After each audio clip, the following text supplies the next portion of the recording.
কেচি হাতে এসে গেলাম বাগানে। আজকে বিন হারভেস্ট করব।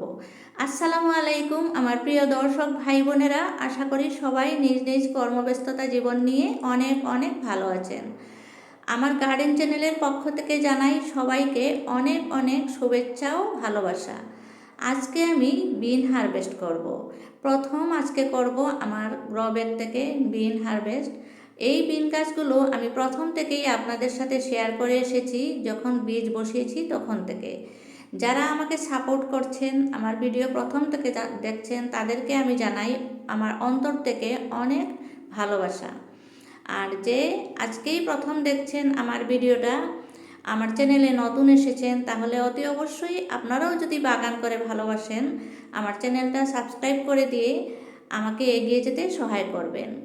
নিজের হাতের করা গাছ থেকে যখন এভাবে সবজি উঠাই, তখন কত যে আনন্দ হয়, একমাত্র যারা বাগান করেন তারাই সেটা বুঝতে পারবেন।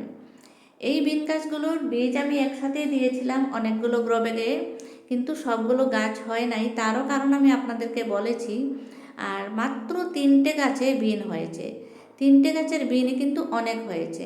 আপনারা দেখতে পাচ্ছেন আমি 2টো গাছ থেকেই বিন অলরেডি উঠিয়েছি, আর এই হচ্ছে 3 নম্বর গাছ। বিনগুলো বেশ ভালোই হয়েছে।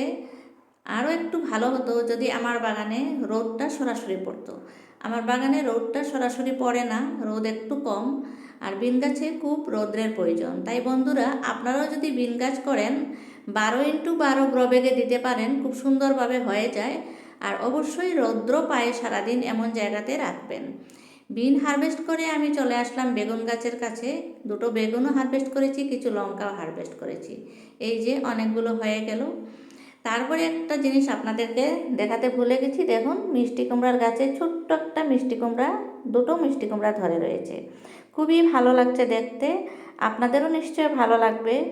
আর এটা হচ্ছে আমার লাউ গাছ, এটাকে আমি ভাত দেওয়ার পরে কেমন হয়েছে দেখুন, খুব সুন্দরভাবে গ্রো হয়েছে। সবাই ভালো থাকুন, সুস্থ থাকুন।